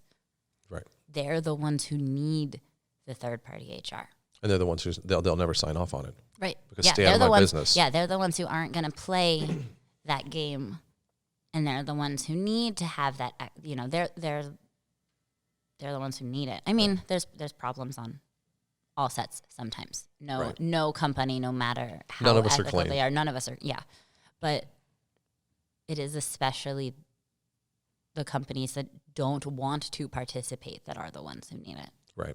And I think something, and one of the steps that we do here, and you've seen it, is that we have a little card holder that sits at the model station. And we have a model station that's far enough away from our office space that you very much have your own space. Yeah, a semi-private space. Right. And then, of course, there's a couple of bathrooms. So there's plenty of places if that I wanted to go hide and make a phone call, there's places to do that. Securely. Yeah. Not that we force people, or I don't feel like I've ever had someone in that position to do that. But it's that we don't go tracking people. Hey, bitch, where are you going? Yeah. But we have this card holder that has the pineapple support, and I'll put it down at the bottom so you guys, because every time I mention it, people we are love like, pineapple support. Put the link. Yes. So but I have the card holder that sits there, and I don't monitor how many cards are there. And if it gets low, I just put more in. And it has a very nice stock. Becky would appreciate me saying that. It's a very nice card that was made. And on one side, nicely printed. It has pineapple support and the information on one side, and on the other side, it has our Kink.com's specific talent. Fuck, what does it say? What is his title? Fuck. Talent liaison? Something like that. Basically, what it says is on my site, when you're on my set, there's this card here, and you can pick this card up and take it with you, so you don't even have to worry about it on set. And when you leave, you can text, email, or call the liaison immediately and say, I have a shitty time. Whose job it is to tell you for you to go to. Right, because that person it's not on my set. Because it's a place you can go that is not Twitter. Right. So. And it's a way that you can say, hey, I was on JP's set. I didn't like this, and this, or I had a great time. Yeah. And he also gets in touch with models most of the time and says, hey, I saw that you were on JP's set recently. How was it? Let's talk about it. Right. And opens the dialogue, which I think some more companies have started to do that. And it's tricky with the agents and getting email addresses of models, and models being like, don't share my personal email address with a company. Right. But more and more companies are doing that, and I think it's really nice because it opens the dialogue. Well, when you go to shoot with someone, though, I mean, isn't that one of the things that they ask for your email address? Sure, but I don't provide it to corporate. Gotcha. Okay. And I ask that only because, okay, yeah, that makes sense.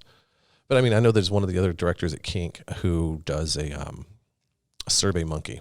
Yeah. And anybody that comes in and shoots for them, they instantly take your email address and put it into this thing. Do it, right. And it's very anonymous, and it goes out. And I've thought about, actually, because I do some talent work for them sometimes, I've thought about, if next time they send it to me, I'm going to give them a really bad report just to see if they follow up, just to fuck with them.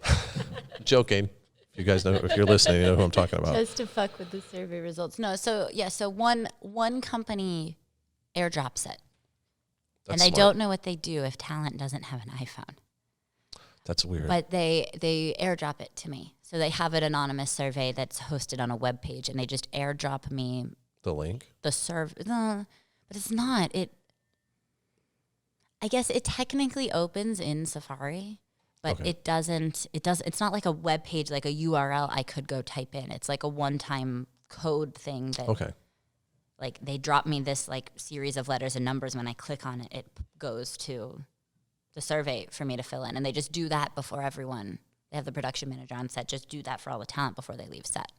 I think that, or even maybe like the Survey Monkey, instead of sending it to someone, you can have it like the way, because we have, here's the Wi-Fi, which everyone looks for as soon as they come into the building. And then right next to that is a card holder. And maybe beside that, it could be, hey, if you're interested in giving us any feedback anonymously, you can go to this URL. No one's going to do it. Yeah. When it's just, if I buy something, every time I buy something from Amazon, which is a lot, they are always like, hey, you want to give us feedback? No. Stop sending me emails because I'm not going to do it. Yeah, I just delete them. I don't even read them. And it was the same thing with the Survey Monkey. I'm not going to do this. No one is going to do it. Unless they're pissed. No, not even unless they're pissed. Because I think that if you just go here, provide feedback, people aren't going to necessarily know who they are providing feedback to. Yeah, it's like whether that's the or director not going to see it it. is a safe. Yeah, right. Are you providing feedback directly to the person who booked you? And is it really anonymous? Is it really anonymous? Yeah, I didn't think about all that. of those things. And so I like when a company representative, the best way that I have seen it done is when a company representative sends not a form email, but at least like a, hey, whatever your name is, rather than just like, dear talent. Yeah.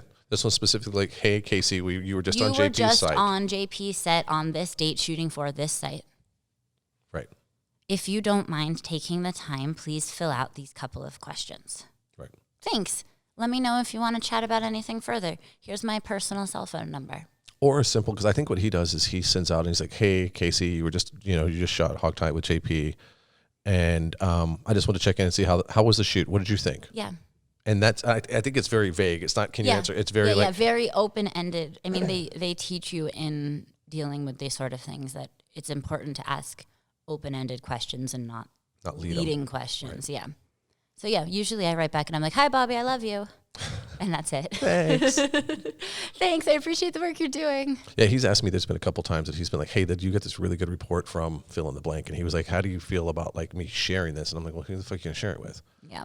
And it's not, it's more of because I think he's got this proud, he gets really good feedback coming off of my, I haven't heard any bad yet.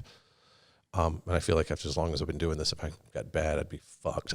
Well, I don't know. Here's the thing. And I say this, I value my reputation more than anything. Yeah. Because my reputation is why I get to shoot Casey and I get to shoot all of the other big name girls where most of the bondage companies don't even get a chance. Yeah.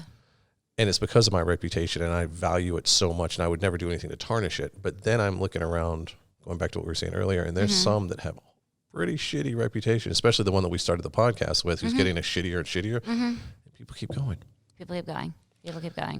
So I don't know. I'm confident you could find some active, relative big name performer out there who's like, JP and I don't get along. I'll go work for this other company with this other director.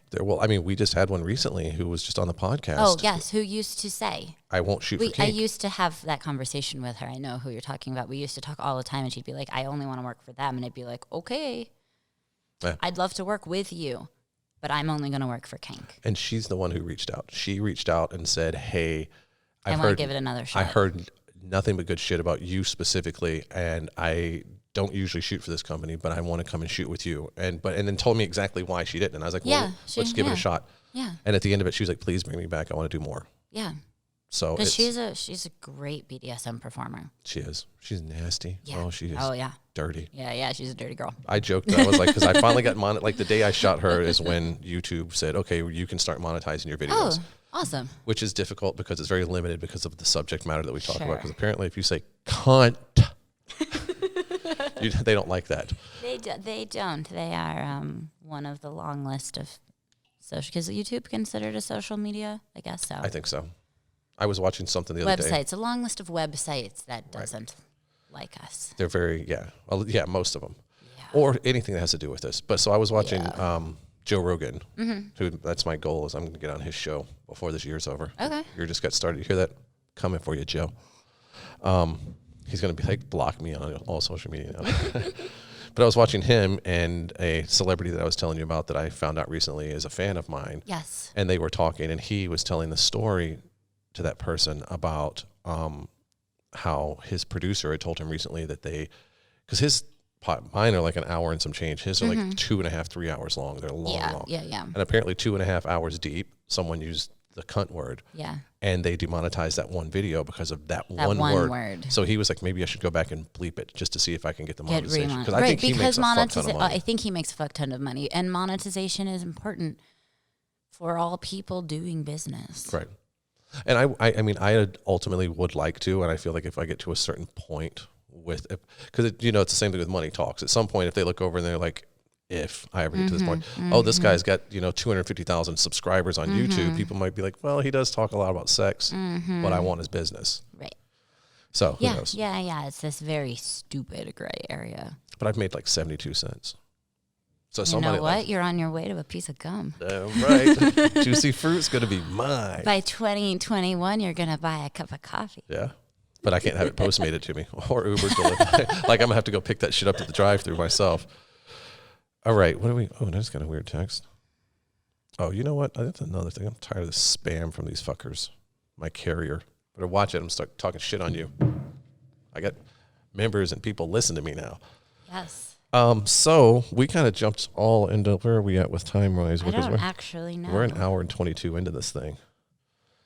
Because we originally were going to come on and have you, because I reached out to you and said, hey, let's do this again. And you were like, and okay. I said, okay. How do you feel about me interviewing? I kind of did interview you a little bit. I don't know. My plan was for me interviewing you is I was going to ask one question and then we were going to talk. Oh, so you're going to do the JP thing. Yeah. Let's just hope. Well, no, it's not. I love that though. It's the, when you do I do a lot of interviews. When you do an interview and someone is like, what is your favorite position? And then you answer, what is your favorite male talent to work with? And there is no interaction and no back and forth. I'd rather not even do the fucking interview. Right. So that's what I get from some of them. Most of them are like, I love JP. I love when the talking and the banter, but everyone, like, could you ask a question? Well, please? Not even could you have a question. And I say it, it's like my description is very basic. And it says, award-winning director, John Paul the Pope, host I think it's like an open-ended format conversation or something like that. Mm-hmm. So, but every once in a while you can tell someone went on YouTube and looked up, Casey Calvert. And they'll go, oh my God, she's not talking about her asshole. It's not even that. It's like, why does he have to talk so much? And I had one of my fans, subscribers, whatever, actually said, it's actually called Alone with the Pope. It's his show. Right. It's not Casey Calvert talks to this dude. Okay. It's his podcast. He does talking. Did I tell you about the gnarly one? No, I'll have to tell you off camera. Okay, tell me. Because they used tell me off camera. Because they came at me and I woke up one morning and it was gnarly. And I know you that have said talk about the good people. I told you I love you guys. But there's this one that came at me and it like fucked up my entire morning. Like they were just such a shithead. I was like, so mad at you right now. But for the most part, I do. I've got great fans. Yeah. I have very few, and I think I've been theorizing a lot about it because I was like, why would you be like, I don't go after people. I go after people. I feel like if I go after them, one, I don't name them. I usually talk very discreetly, even on the podcast. Yeah. But I don't intentionally try and go after people and like make them look like shit. Yeah. And then I started thinking, I was like, I wonder if the hate that I get is because there's these hot young girls and they're like, well, fuck him. Yeah. I think that's what it is who is this guy that he gets to have a conversation with her? Yeah. And then I feel like maybe that extrapolates to, well, my dick is hard and I don't want to hear them talking about consent or an antique store on American Pickers. I've got to pull something up because this was funny the other day. I think you liked it when I put it on Instagram. The thing about me, don't worry about the script or the plot. I'm just going to hire whoever wins. Yeah. And then I followed. I don't know if you saw the second part because I was like, did. So anybody, so you're listening. Breaking news: I'm ready to start my next big feature. Don't worry about the plot, the storyline, or even the script. I'm going to cast whoever wins Best Actor and Actress this year at AVN. I'm sure this will guarantee me a win. # Go Team. Stay tuned. Get you some. And then I finished it with throwing shade because that's what I was doing. Yeah. I'd had a couple drinks. And then thinking of myself as a drinker, and there's a fellow director out there who I've yet to meet and actually say hi to, but I'm like, I feel like him and I are kindred souls. I said, I think I'm going to team up with Mike Quasar to make the best movie ever that no one cares about next year. And within 2 minutes, within 2 minutes, he said if they had an award category for movies no one cared about, I'd need a wheelbarrow to get my trophies home. I hashtag back me too, which, well, apparently I only thought that was funny. But sorry, everybody. I mean, it went on, and co-opting the movement isn't funny, but the words that you were responding with were the words me and too. Right. It was just a cute-ish. So it's cute. I think it's cute. Also, I love Mike Quasar, and I actually feel like you guys would probably get along great. That's what everybody tells me. They're like, you two. Oh, so here's the second part. So, oh yes. What did she say? Demi says yes. If they had awards for regular porn movies, but she's black, so let's add that into the title. I would need a new apartment. God. So this kept going, and it was funny. And then, it's true, and I love Demi because Demi has been in the business for not very long, and she's decided to be outspoken about the things that she cares about. She's kind of doesn't give a fuck. Yeah, in a really, really, really great way. I love her. She's great. So this is getting to the point. Now, the funny part's over. This gets to this person, and I don't even know who they are. I think they have 15,000 followers. So they have. I have no idea who that person is. I mean, they have almost as many followers as I do. I don't know. It worries me because they don't appear to be peripherally even associated with I don't get it. Well, this is posing. You're in a dealership, so those aren't your cars. Posing with cars.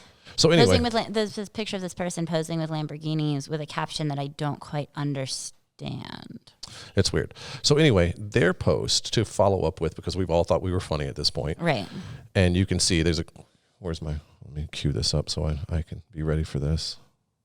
Oh God, he said a gross thing. He did. So what he said was, if they have an award for best Demi Sutra fan that can probably fuck you better than white guys, I'd probably need a new studio apartment for it. And here's what the entire internet's response was. You guys ready?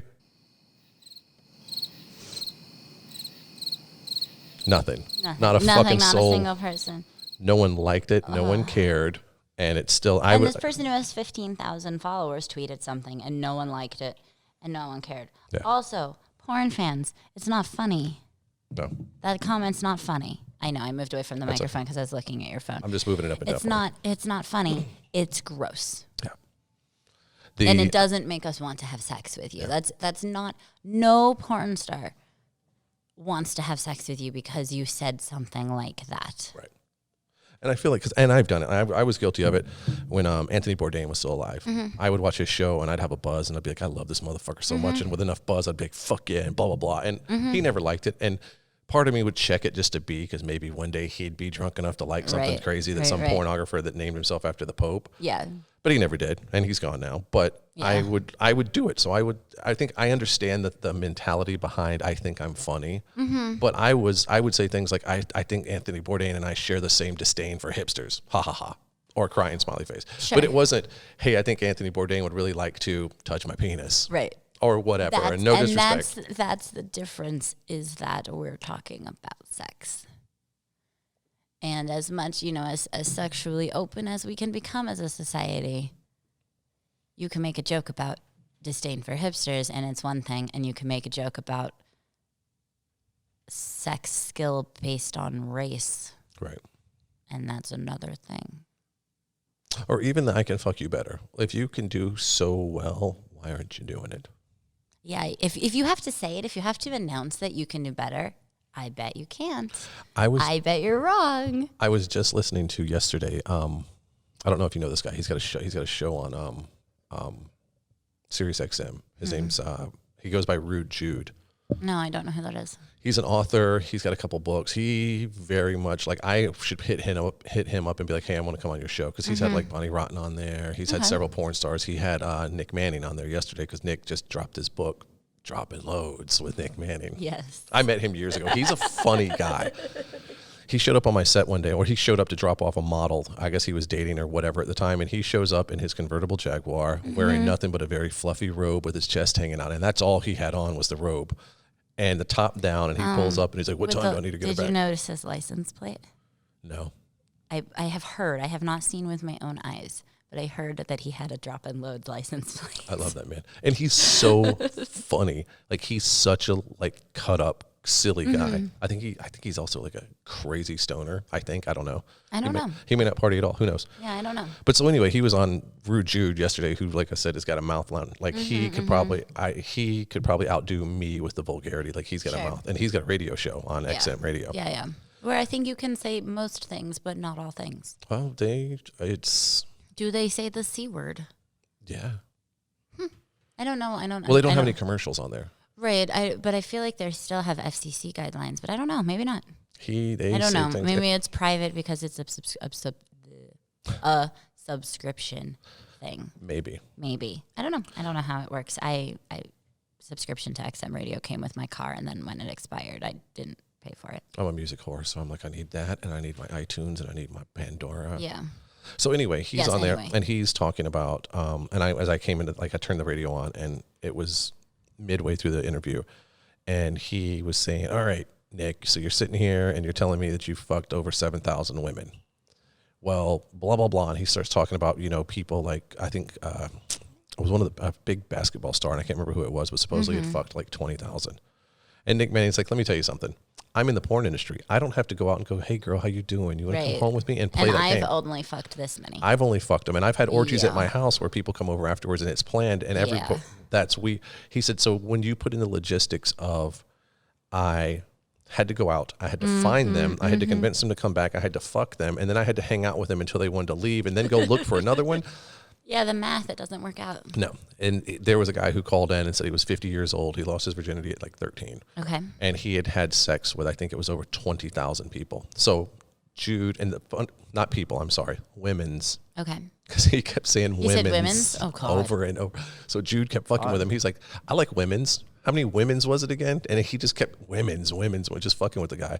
They did the math. Yeah. He had to do, I think it was 280 different people per year from the time he was 13 until he was 50.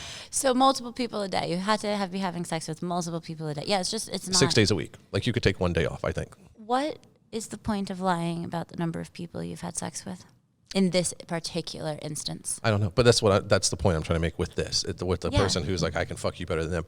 Stop it. Stop. Yeah. But also, remember this, everybody. I say this all the time. A lion never has to remind you that they're a fucking lion. Remember that. I love that quote. That's great. It is. The lion doesn't have to tell you he's a fucking lion. That's great. I don't know if I've actually heard that before. Heard that? That's love great. That one. I like that a lot. Some meme I saw, and I spend too much time in the meme closets. I don't really feel like that's very memey. It's a good, I feel like that's like actually a good quote. Yeah. And I should look up and see who says it, because I say it a lot, because I tell my kid the same thing. I'm doing it. Do it. Well, we got all this computer stuff around us. We should. We have technology. But it is, and it's always been like a super good thing. Another good quote, and I would put this one on Twitter recently, and this is a Mike Tyson quote, and it's so good. And everybody thinks it is funny at first, but it's a really deep in what you think about it, is everyone has a plan until you punch them in the mouth. I can't actually find this. It's just showing up memes. It may not be a direct quote from someone. It has to be. Or like maybe it's a cultural thing. Yeah, it's just a lot of pictures of lions with words on top of them.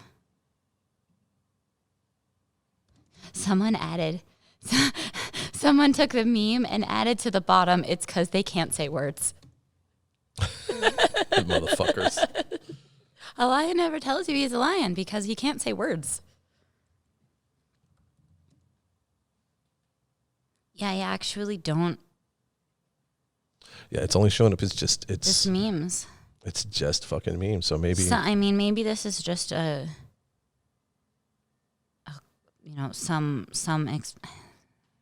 Okay, so I went down far enough. Asian quotes. Okay. He's the king. I tell you, it's blah blah blah. So it's maybe it's a translated. Let me just write. Right. Quote. Yeah. Something translated, or like a cultural expression.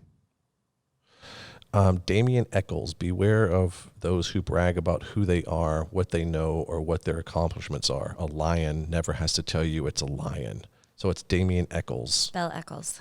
Echols. Damien Eccles is a film producer. Damien Eccles is best known for the worst. Wait, no. What? I'm on their Facebook page. Let me right not now. read. Maybe. Well, they wrote this. No, back. he's not a film producer. He happened to make a documentary. If this is the same person, this is one of the men who was falsely convicted for the West Memphis 3 murders. Oh shit.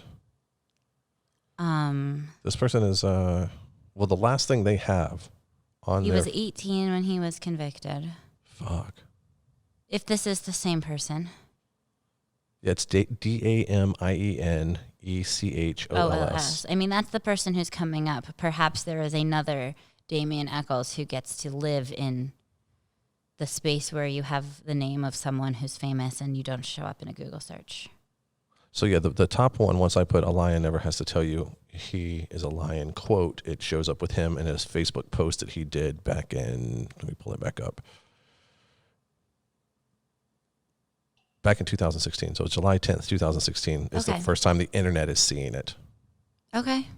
But it also goes with the beware of those who brag about who they are, Right. what they know, or what their accomplishments are. A Yes. lion never has to tell you it's a lion. Yes. Which I think no matter what, whether he did it or not, I think it's a cool quote. So Yeah. Yeah. Regardless of who said it. I like it very much.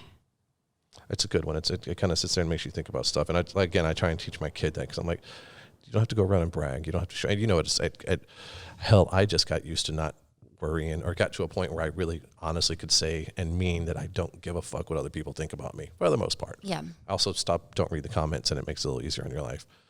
But Yeah. I enjoy engaging with the assholes sometimes. I do to a certain degree.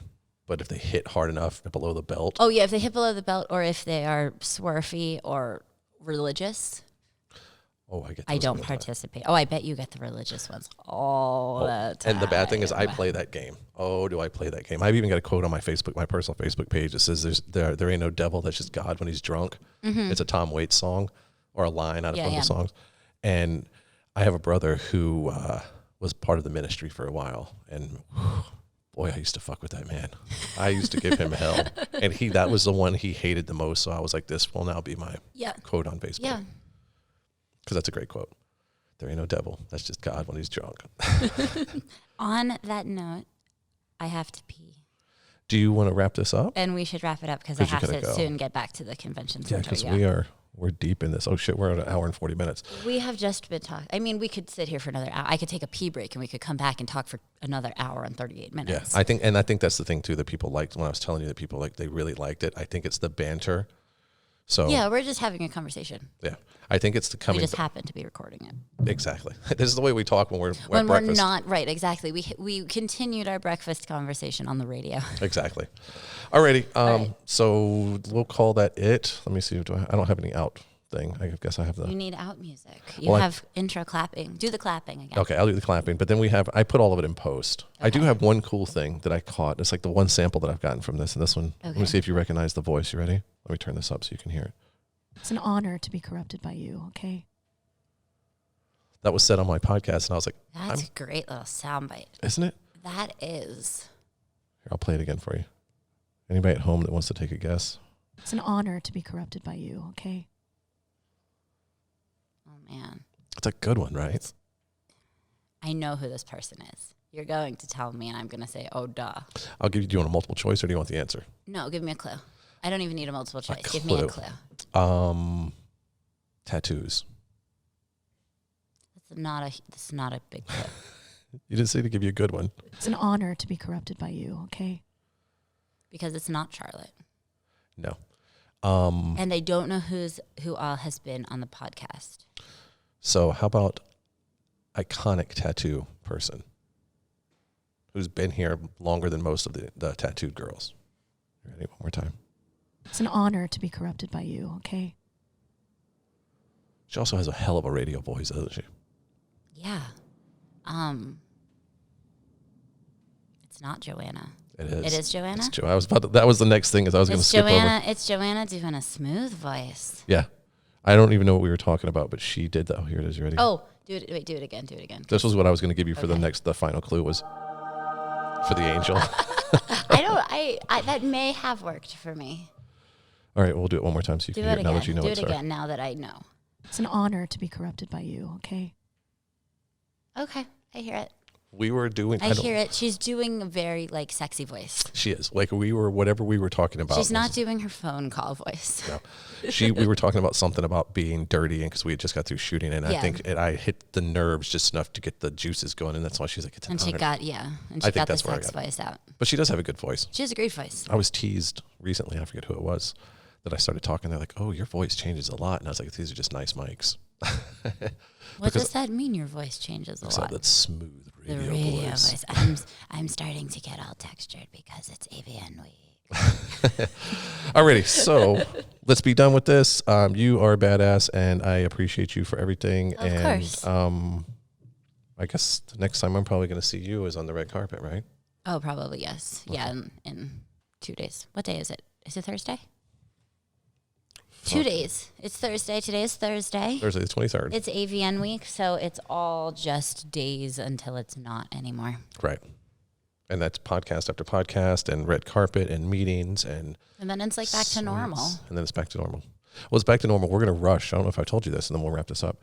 We're talking about moving locations to downsize, and then have the recent things I told you. We've decided to stay. We're going to broaden this out. I'm going to redo the front room where I used to have, because it's such a big green room. Yeah. I'm going to redo that, get some paint, get some drapes, make it proper. Be nice. Excuse me. Have some nice ceiling lights. And then we're going to take that wall and extend it all the way over to where. Which one? This one that's behind me? So, and I've got some ideas to so I don't want to do the tile again, but I'm going to move it all the way to the edge so it's got a full 20-foot depth. And then we'll shoot kind of from where the bathroom is into the set. That'll be nice. So that'll be make nice this a more shootable set. So I want this, because it's cute, but it's 15 by 12. Right.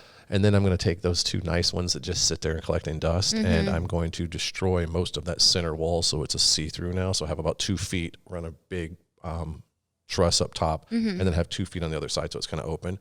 Dilapidate that, so now that's a more shootable more practical for what you shoot set. Yeah, makes sense. So yeah, that's what we have going right now. Yeah. So it's gonna be fun. So I've got we scheduled all of our shoots for the first quarter to be finished. So we had 4 weeks to break everything down and move. And now that we're not moving, we're gonna take those 4 weeks to work redo. in here. Yeah, that'll be nice. So hopefully the next time. Well, I think I'm gonna see you before. Yeah. So surprise, bitches! Here it comes.